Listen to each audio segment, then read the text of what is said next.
Welcome back to the Body Freedom Podcast. My name is Michele Scarlet, and today joining me is Dr. Doug Lucas, truth seeker, researcher, educator, and today we're talking all about metabolic health and wherever the conversation wants to take us. Welcome to the show, Doug.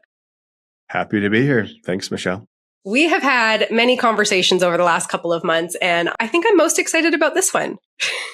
Let's let everybody know sort of what your background is, because I know we're going to dive into it a little bit. So tell us your story and how it brought you into the functional health space. Sure. So I'm an orthopedic surgeon by training, and that is clearly not functional health in any way whatsoever. But my story goes back before that. As a kid, I was very overweight, struggled to understand like what was happening to my body, some pretty crummy genetics that helped or didn't help, that held some of my family members in difficult places. So I always had a kind of a curiosity around health and really more about like not being healthy. Had some really weird eating behavior things growing up, call them disorders, whatever. And when I got into the medical space, I was very interested in understanding nutrition, understanding like the biochemistry of like what goes into our body. I was really unimpressed with what we learned in medical school about the things that I was actually interested in. Obviously, like any medical school, heavy in pharmaceuticals and obviously surgery as an orthopedic surgeon. But I continued to be very curious and continued to study the things that interested me. And simultaneously, my wife went down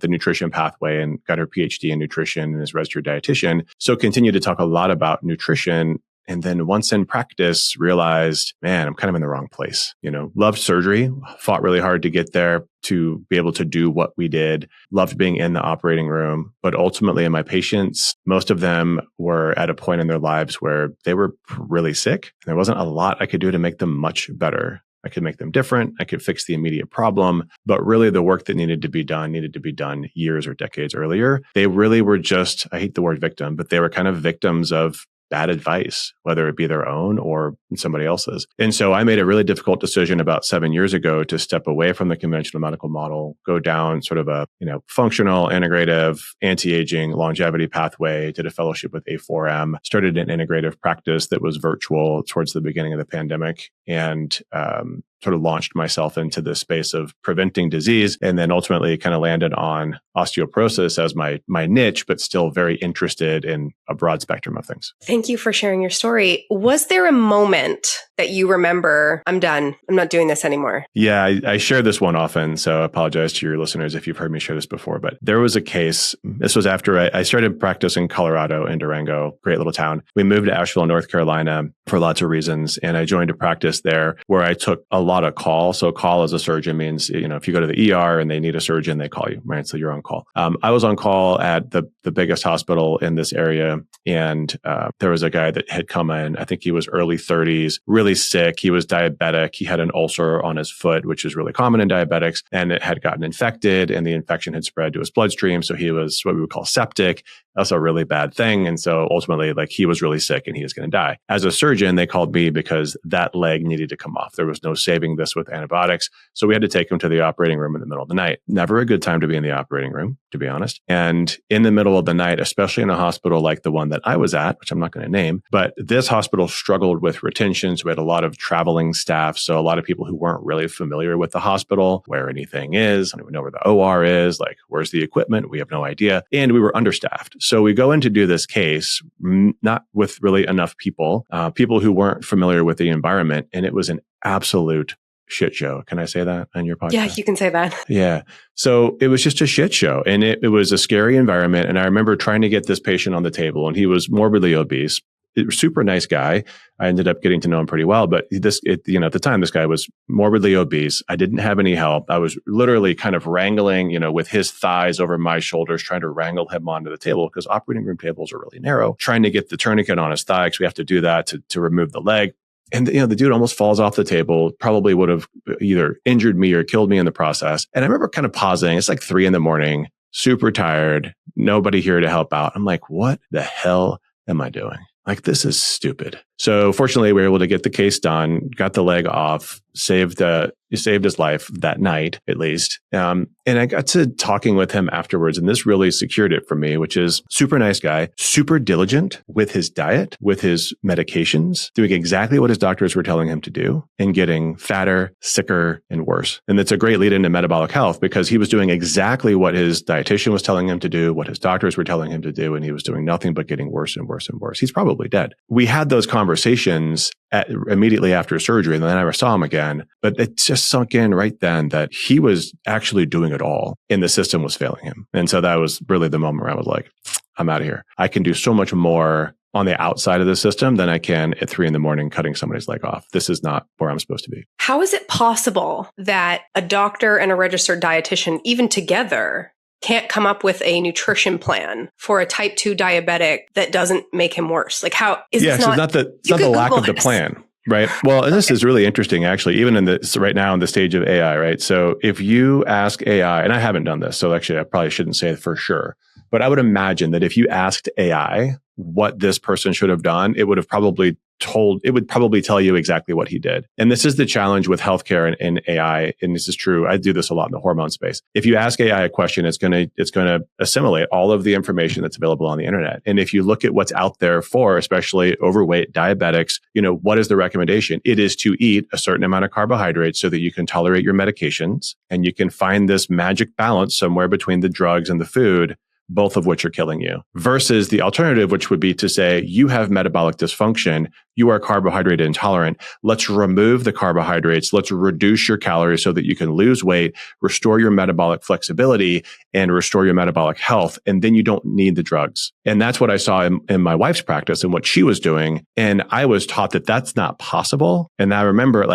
these cases of people who are reversing, diabetes, hypertension, like all of this stuff. And now I'm talking about reversing osteoporosis. It's all possible as long as there is an underlying trigger. And for so many of these patients, there are. Well, the underlying trigger ultimately is the metabolic dysfunction, right? Mm-hmm. There is something else going on. Or even a step before that. Because I think it's possible to have metabolic dysfunction that you can't explain. The same thing I say that some cases of osteoporosis are not reversible or not preventable because sometimes the body just does weird shit. You're like, I don't know why it's doing it. But that's not true for the vast majority of patients, right? The vast majority of patients who are diabetic, it's carbohydrate intolerance. And it doesn't even mean that they're overeating or they're eating poorly. They're just eating a diet that's not right for their body, right? And then it leads down a very steep downward spiral pathway that can be difficult to get out of. Interesting. Do you feel the same way about cancer, that the body sometimes just does weird things? Or do you feel that cancer is preventable? I wouldn't say that all cancer is preventable. I think that cancer occurs in a messy environment, right? Our body's really good at catching cancer. When you get into the,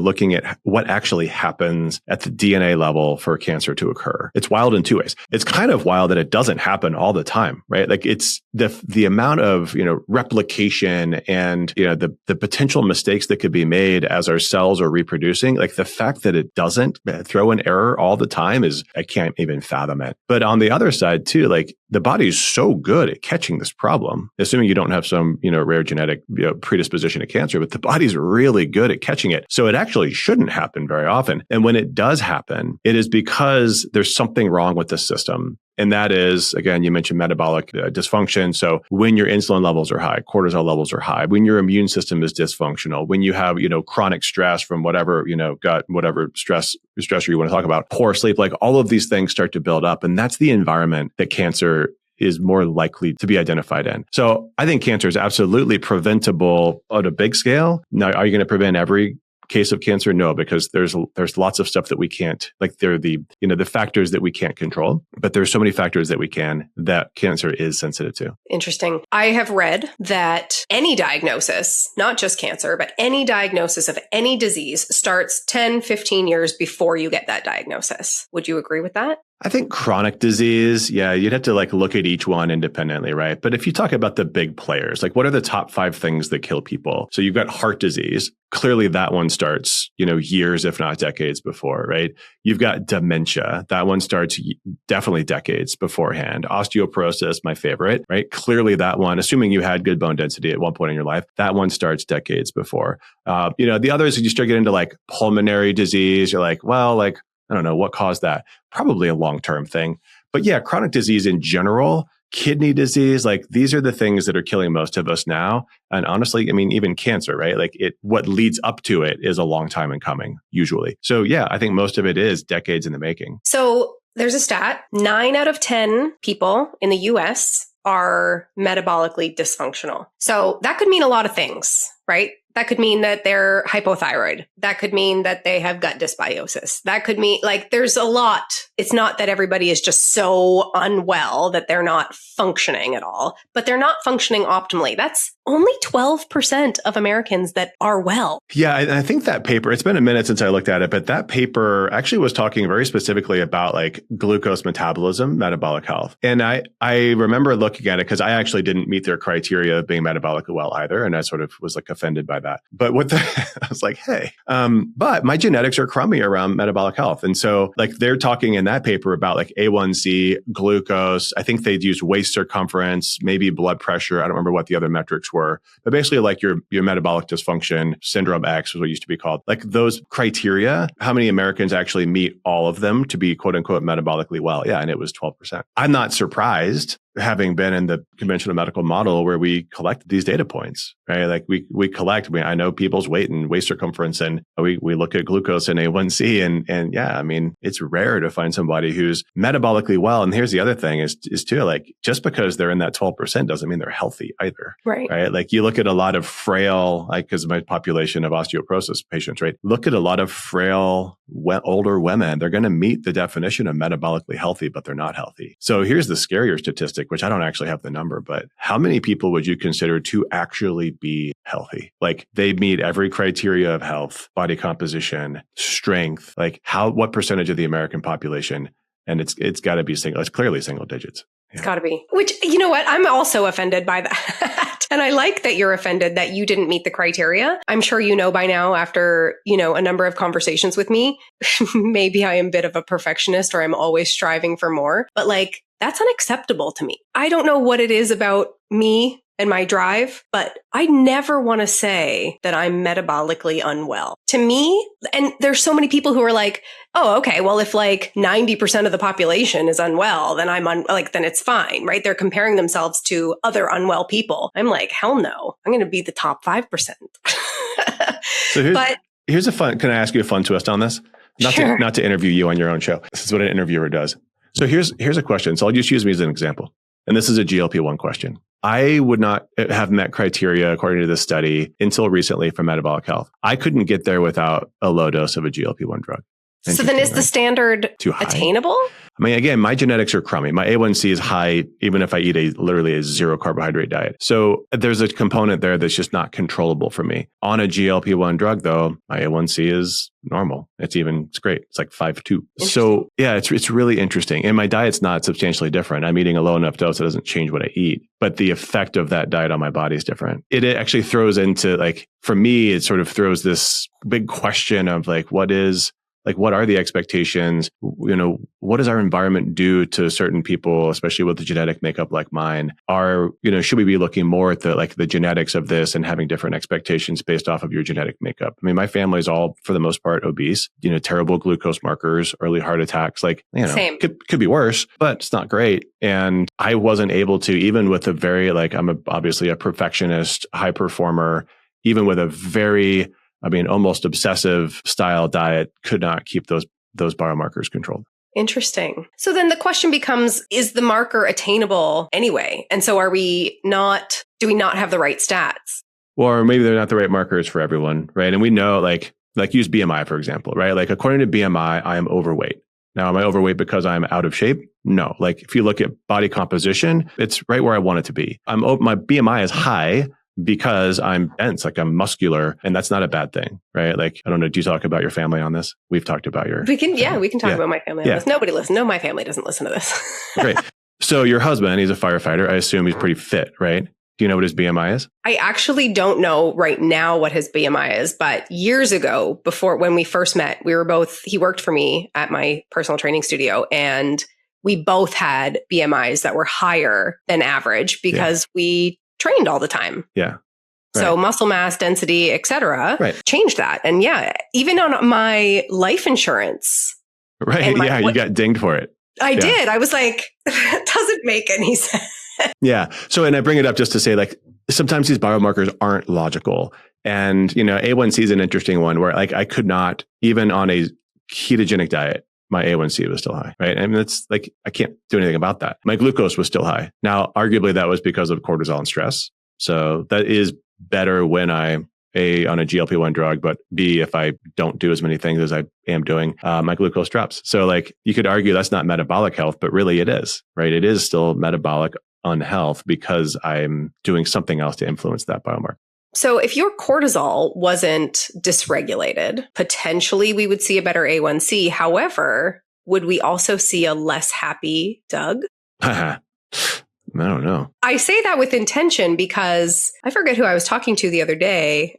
You and I are very similar in this regard. And when I was in my 20s and I was building my first business and I was like 7 days a week all in, I did nothing else. It just was like head down, do the work. That was part of the decline in my metabolic health when I finally started to address it in my 30s. And when I realized that was part of the picture, I actually really resented my own drive, my own ambition, my own, get up and go kind of DNA is what I would describe it as. And now I realize how much it serves me. And I don't want that piece to disappear, right? I don't want to let go of that. That's part of me. It's fun. It's challenging. It brings spark to a different part of my life that's just mine. Yeah, it's an interesting question. And the reason why I laughed is I was literally looking this morning at some work that I was doing with a coach on drivers. This concept of like, what are my internal or intrinsic drivers? And mine are conflicting, right? Because I am, again, high performer. I love to succeed. I don't really understand what failure means. Like, it's not an option. At the same time, I also crave simplicity and I crave calm.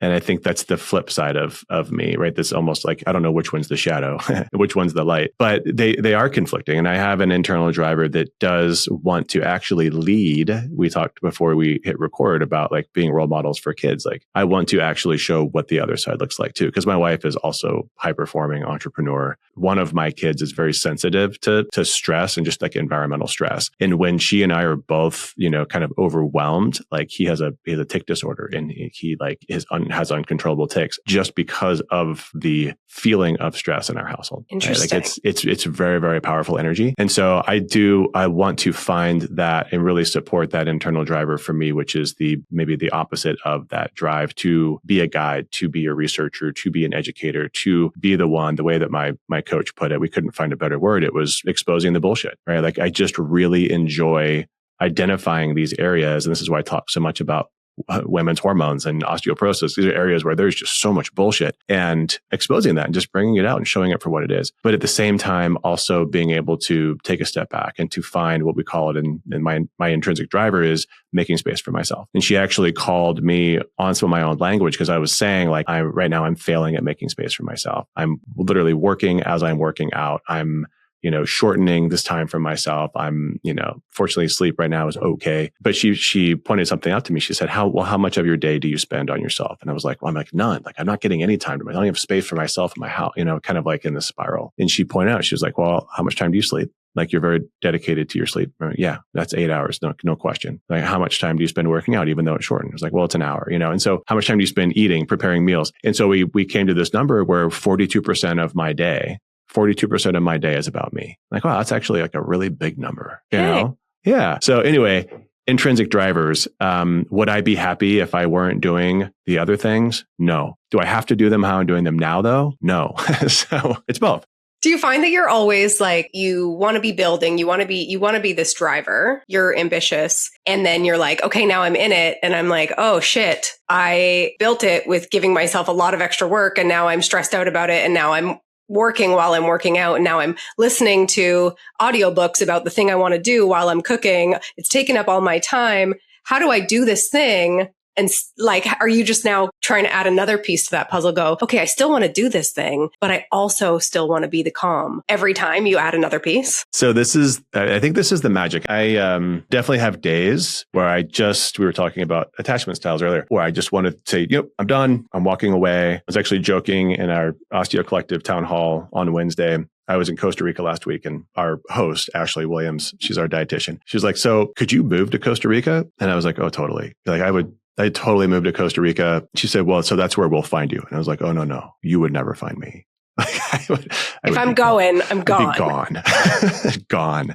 And I definitely have those days where I'm like, I'm just gone. But no, I wouldn't be happy that way. I think what I've learned, especially over the last couple of months, my wife and I both have been going through this course with this company called The Unusual Business. I'm happy to give them a shout out because it's totally changing the way that we look at the way we build teams. But The Unusual Business, Callan Faulkner is the lead, the founder's name.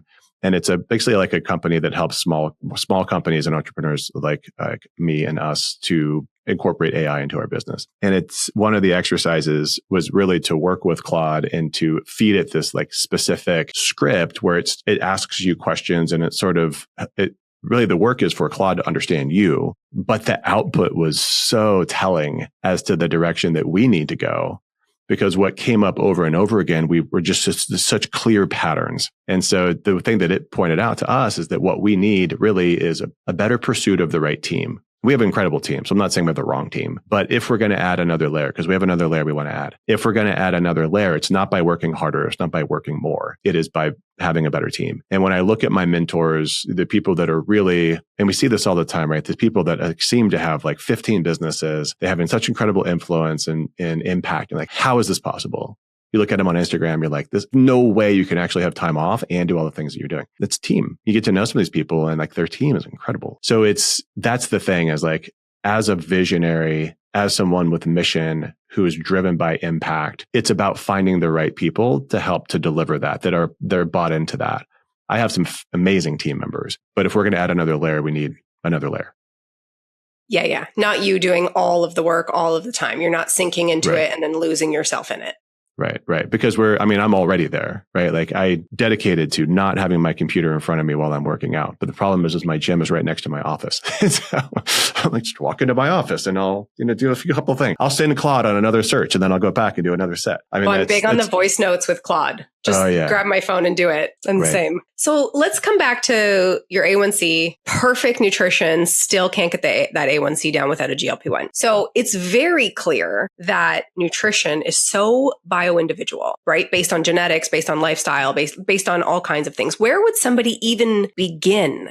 Because not everybody has access to peptides. Not everybody even has access to get the blood work and for them to understand it the way you and I understand blood work. So where should somebody start if everything is so bio-individual and, Michelle's eating chicken breast, but I like chicken thighs. Where does somebody start to get healthy? Yeah. Do you like chicken breast? No, I actually don't like chicken breast. I don't either. I just it's so dry and gross. It's the second worst meat source behind turkey.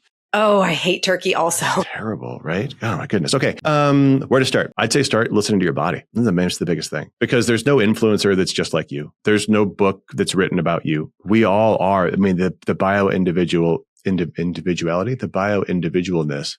I don't know what that word is. Whatever that word is. You know what I'm trying to say? Mm-hmm. The extent of individuality is unfathomable. Like everybody's different. All of our genetic makeup is different. The environmental exposures that we've had, everything around us, everything's different. So you have to listen to you. And when I talk about food, there's some really basic things that you can say that are right for all humans. And I'm not going to say like vegan carnivore. No, like the things that are right for humans is eating adequate calories, adequate protein, adequate micronutrients through whole foods, right? Like it just like however you want to put a belief system around it, that's what you need to focus on. And then dialing it into you. Like I know that there's things that I do not feel good if I eat. I'm not a big, I don't like to talk about anti-nutrients in vegetables, like they're the worst thing in the world. But I do not feel good if I eat kale and spinach that are raw. I can eat them cooked, but I can't eat them raw. Whereas, like my wife, she's like, no, this feel great when I eat raw spinach. I'm like, awesome. Good for you. Don't put it in my salad. So you just really have to listen to yourself. And that takes, though, a level of trust in your own body that most people don't have, right? We have removed ourselves from thinking and being in touch and in tune with our bodies. That takes a long time to get back. And I'm probably barely there. I'm just like scratching the surface of that for myself. But I find that those that I work with who are really in tune with their bodies, they know. They don't have to ask questions. So we can get labs and we can prove some things through functional testing or serum testing or whatever. But really the easiest and cheapest place is to pay attention to how you feel. It's interesting because this is a piece that I see most of the women I work with struggle with the most is trusting themselves. They give away their power to even me as their coach. Like, well, like, just tell me what to eat. And I'm like, okay, but me telling you what to eat isn't you learning how to eat well and fuel your body. Like, I could tell you what I do. And again, to your point, like, you're probably just scratching the surface. You know, every year that you get older, every new challenge in life brings new things to even us. But I did notice you have an Oura ring on your hand or on your finger. And so I find that women want to outsource to data all the time. And I have a Fitbit on my wrist. I'm looking at my sleep scores. I'm looking at my HRV every single day. What can I do? I don't know if it's the challenge of it or if we are actually looking for some kind of output to then tell us what to input. But I do find that women, this is probably the hardest part, is to actually trust themselves. And then the interesting twist here is when we start to get them metabolically healthy, trust comes back. Because, you know, I see a lot of women who are constipated. I see a lot of women who have a lot of digestive issues, and they don't realize how much rent that's taking up inside of their head every day, all day. The anxiety, what am I going to wear? What do I going to feel like? Can I find food that isn't going to, you know, cause me to feel so bloated at the end of the day, you know, at a party? And when they don't feel that anymore, all of a sudden that chunk of energy that was wasted on all of that disappears, and they just trust that they'll find something. They'll just trust that their clothes fit. They'll just trust that they'll have a bowel movement in the morning, and they don't need to concern themselves with it anymore. Right. So it's kind of interesting that they go hand in hand. Yeah. Boy, I mean, this is a slippery slope to talk about, because trust is this is a really challenging thing. And we talked about different topics, and like, this is one where you start getting into like roles in society. I think women in modern society, they give away their trust. I mean, not intentionally, but it is almost like sucked out of them very early on, right? Like very early in adolescence and early adulthood.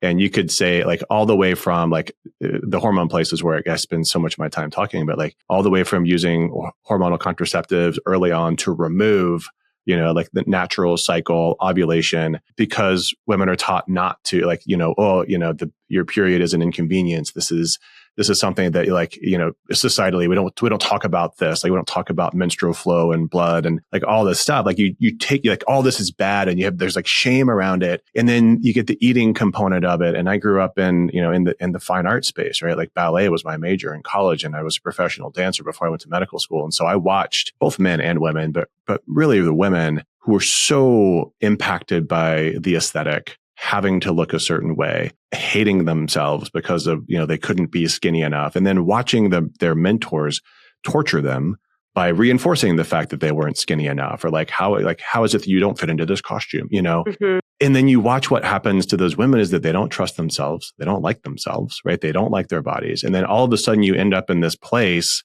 in society where you have to look externally because you have no internal guide.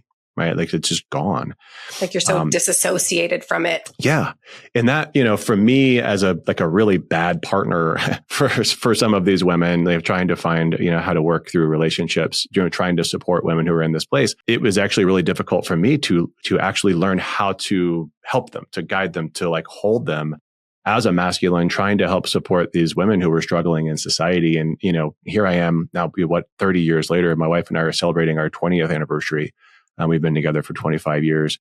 We're celebrating next month, our 20th year. Yeah. And she grew up in this model, right? And so like this conversation of trust is really, really difficult, because while having a partner that you can trust is really important, and there's certainly challenges in that, learning how to trust yourself is like this really difficult internal work. And yes, each of these pieces, like the metabolic health piece, opens a door. You know, understanding that you don't have control over some of these things also, I think, opens a door. This is my own personal journey right now, is, you know, what's mine and what's not mine. You know, my wife is doing a lot of work around like the energy of like, you know, inherited trauma, right? Like go back, start to go back generations, and you realize some of this stuff is really not yours to hold. You know, where do these things even come from? These unfounded fears, like where does this come from? It's a really, really interesting space, but taking these little steps and saying like, I can learn to trust myself with what I'm putting in my mouth today. Start one meal at a time, right? Like I can trust that this thing feels good to me, you know, or not, right? Like I know some people, they follow what I like eat and talk about, and they're like, okay, Doug eats eggs for breakfast every day. I'm going to do that. But then they realize they're like, you know, actually, I don't feel good when I eat eggs, because it's not right for everybody. Sure. And so, like, I'm like, great. Like, you don't have to be me. In fact, like, you probably don't want to be me. Like, feel what's good for you. And then let's move on. Okay. So it's not eggs. So what can it be? And then you find the thing that feels good. And then you just start to reinforce it. And just like it's a slippery slope to lose that trust with yourself, it is also baby steps to reinforce, like the atomic habits, right? Like the tiniest steps that you continue to do over and over and over and over again that will end up with big results. Do you see in your practice with women who are struggling with osteoporosis, if they can't get a handle on this piece, the trusting themselves, that inner work, do you see that they progress slower in terms of getting healthy? Yeah, I'll be honest. I have not figured out how to put this into practice with my patients. So it's not easy. Well, I'm not a practitioner of it, right? So I can speak about my experience and those, in my inner circle around me, but I cannot teach on it. I know people that can teach on it. And one of the things that my wife and I want to build is an area where this could happen, right? Because in her space, she's in the weight loss space. I mean, it is rampant in that space, right? And me as well. Yeah. And so how to identify it, address it in an appropriate way, because you could really blow somebody up if you were to point out some of these things and they would either shut you down or they would potentially have a really bad outcome. Like, you have to be really, really careful when you start talking about some of these energetic things, because when you uncover it, like, you can't go back. You open that door, it doesn't shut. And so I honestly have not put it into practice. I really want to, because I think it is a huge piece of what's missing for those that are not succeeding, but I don't have a responsible way to address it. Interesting. So I've done that work. And when I was in the lowest of my low metabolically, that was a piece of it for me. I'm not saying that it's perfect. And I still, it's a practice and it's a muscle that I'm constantly flexing and building and making stronger. And it's interesting because I said out loud yesterday, it's going to suck for a minute. And then when you get there, it's really fucking good. Do you know what I mean? Like, yeah, of course, doing that work, diving into some trauma, understanding yourself when you don't like yourself is going to suck so bad. I assume you've done the work. I'm not, you can. No, for sure. I will say too, when you find a piece of yourself that you find disgusting, that's really uncomfortable. It's really uncomfortable. Yeah. It's really, but now whatever work comes next. So whether it's surrender to that, like true acceptance, not like, well, I'm just going to accept it, with resistance, like true surrender, acceptance. This is me. I deserve to be loved. I deserve to be here. I deserve happiness. I deserve all of the things. It doesn't matter about this disgusting piece. Yeah. Right. You get there. Forgiveness and grace. We are all human, right? None of us is perfect. But that doesn't give you an excuse either. 100%. Not an excuse to be an asshole. Right. I say that to my son. I say that to my 3-year-old. You can be angry. You can be frustrated. You can be sad. You can be all of the things, but you cannot hit me and you cannot hit your sister, whatever it is. Like, all feelings are welcome. Not all behaviors are welcome is kind of my standard there. But how good does it feel to actually finally get to the other side of all this? I don't know what the other side actually looks like. Definitely the only way through is through, right? Why would you want to stop in hell, right? The only way to the other side is through. I don't know what the other side looks like, but I will say that, where I am now that I've sort of accepted to doing the work, I resisted it for a long time, right? I was just like, fuck it. I'm good. Like, life is good. Because we live in this society where you can ignore all of it, right? Like, just Netflix and hang out and, eat tasty food. And this is fun. This is life in this world anyway, but that's not actually the work. And when you start doing the work, you realize like there is so much more. And I almost feel bad that I'm not bringing this forward more. I never have this discussion publicly, but this is really the work that maybe I'm even called to bring forward once I understand it better. If more people understood this, the world would be totally different. I agree with you. I also think to your cortisol piece, when you stop resisting your own shit, you physically feel like at peace. Yeah, exactly. Right. And so if chronic stress is a piece to all chronic disease, like this, we are taught as a society over generations to ignore, to resist. It's uncomfortable. Don't deal with it. Eat pizza, drink alcohol. Yeah. Right. Like drown it out. And then we wonder why our whole society is so sick. But it's a brilliant business model, though. Trillions of dollars to keep people sick simply because they can't look at themselves in the mirror. Right. People at peace don't spend a lot of money. No, they don't, because they don't need a lot of things. Right. They don't do that. Yeah. Right. Wow. I mean, go back to like the people in Costa Rica that I met. I love talking to the people that live there, especially the expats from the US, right? They're like, we moved here. Our house is a 20th of the size, right? Like all we do is like we raise food, we buy what we need, we hang out on the beach, we surf, we work remotely. Like they still work. They're like I do, like I have a job, I make less money and I'm so much happier. They played the game right. It's a version. It is a version, yes. I would love to know statistics on metabolic health in countries like Costa Rica. Well, just look at, as bad as the Blue Zone data is, look at the Blue Zone data. And it is like, you can see that there's an impact. Now you could argue like, what is that impact from? Is it because they're all quote unquote vegan? No, because they're not. But, I made a post about this when I was down there. Like when you're living near the equator, like at 6:30 when the sun goes down, like I'm like ready for bed. Yes.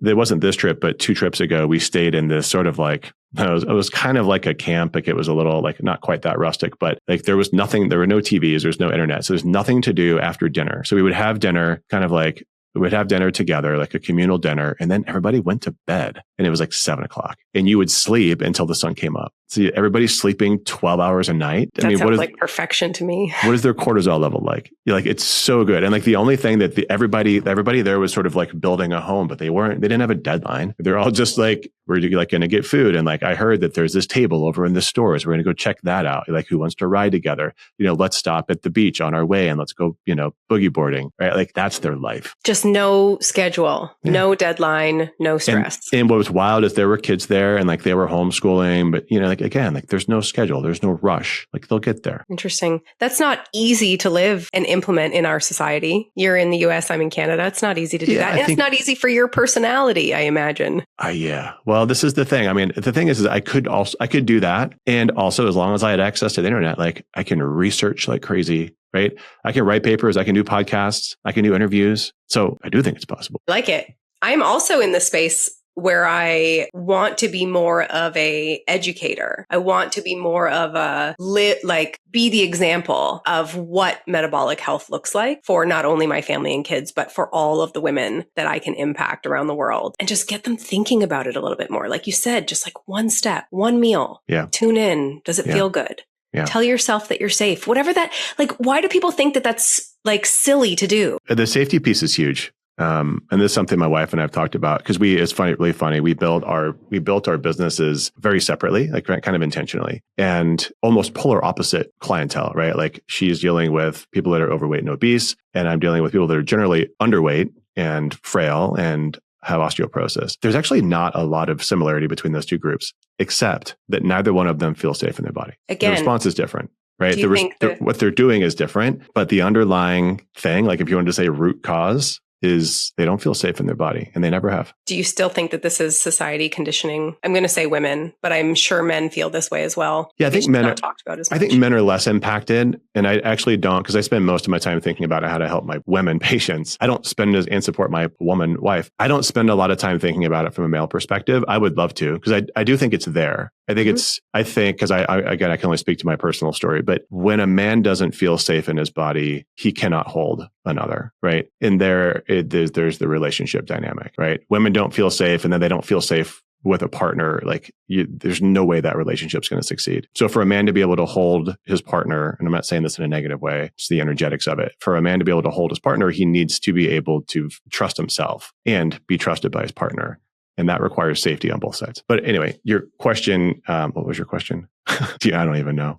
We're just going in all the directions. I don't really care what my question was, but I like that explanation of energetics and safety in the body. This is what I was going to ask. Do you think that the lack of safety again stems from society conditioning women to not feel safe? It's like you said, the business model. I'm going to get a little bit like angry here in a second. Go ahead. Are we preyed upon as women? Totally. Like every industry, you could talk about like cosmetics, you could talk about weight loss, you could talk about perimenopause, you could talk about fertility, you could talk about teenage and birth control, like teenagers and birth control, like literally every stage of life for a woman is marketing opportunity. Oh my God. Yeah. Well, it makes sense because, I mean, if you look at it, if you were just to remove all like integrity, ethics, morals, even, I don't know, well, we'll just stop there. Women are the decision makers and the purse holders in families. Healthcare dollars are spent by women. Groceries are bought. Now this, again, it's not sexist. It's just statistics. Yeah. Groceries are bought by women. Decisions on what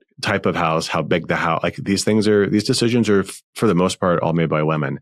So yes, absolutely, women are preyed upon. I am a big fan for the menopause movement and now the perimenopause movement, but please understand it is not for women. It is another way to prey on women. And I mean, it just like you just see it, right? That said, like women can still take advantage of it and capitalize on it and use it to their advantage, but know that like this isn't happening for women. This is happening to women and there is opportunity in it for women. Yeah, I think you're right. I think that comes back to the trust piece. That comes back to being in tune. That comes back to trusting your instincts about what's good for me and what's not, and speaking about it and saying no when it's not right anymore, and not from an ego perspective, from a, nope, this doesn't work for me. Yeah. Well, and it's funny. I'm starting to see some of this commentary around the menopause movement where there are some like big influencers in the menopause space who are saying like, you know what, I'm kind of like, I don't like where this is going, like this doesn't actually feel right anymore. And I think it became such a big revenue boom, right? $1 billion industry that now like it doesn't feel like this grassroots, like it's almost like what feminism was like originally, right? And then it grew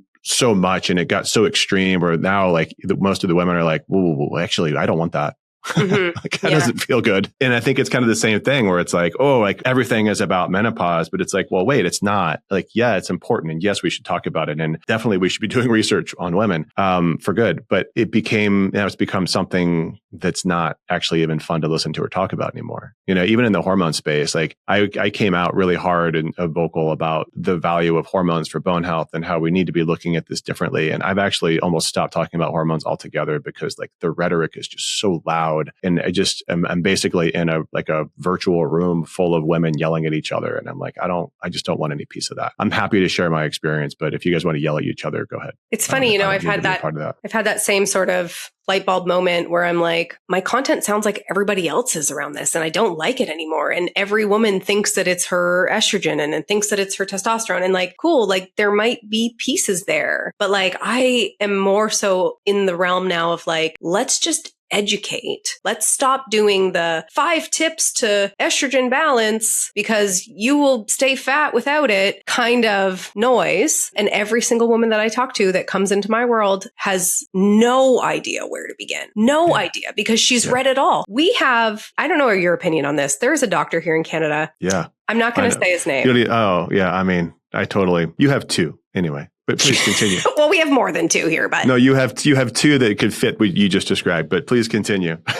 There's a doctor here in Canada that swears up and down that glucose should never fluctuate in a body. Never. It should be streamlined all the time, no matter what you eat, day in and day out. And that is the only way to determine health. And I'm sorry, I don't know what your opinion is on this. And you can tell me in a second. Here's my opinion. Well, we have insulin for a reason. We have a whole feedback loop. We eat food, our glucose increases, our pancreas produces insulin to bring us back into homeostasis, just the same way cortisol and adrenaline and DHEA work. So why is that an acceptable feedback loop, but all of a sudden our glucose and our insulin feedback loop doesn't exist in the same realm? This is crazy. The noise around wellness is so loud. Well, I think part of it is because in order to actually have a real go viral, you have to say something that's absurd, like just absurd. And it's frustrating because I don't like saying absurd things, or like being so far out there that like you have to piss off enough people that like it's just a stream of negativity, but that gets you, the views that you're going for. Like I don't like that game. But yeah, that's absurd, right? Like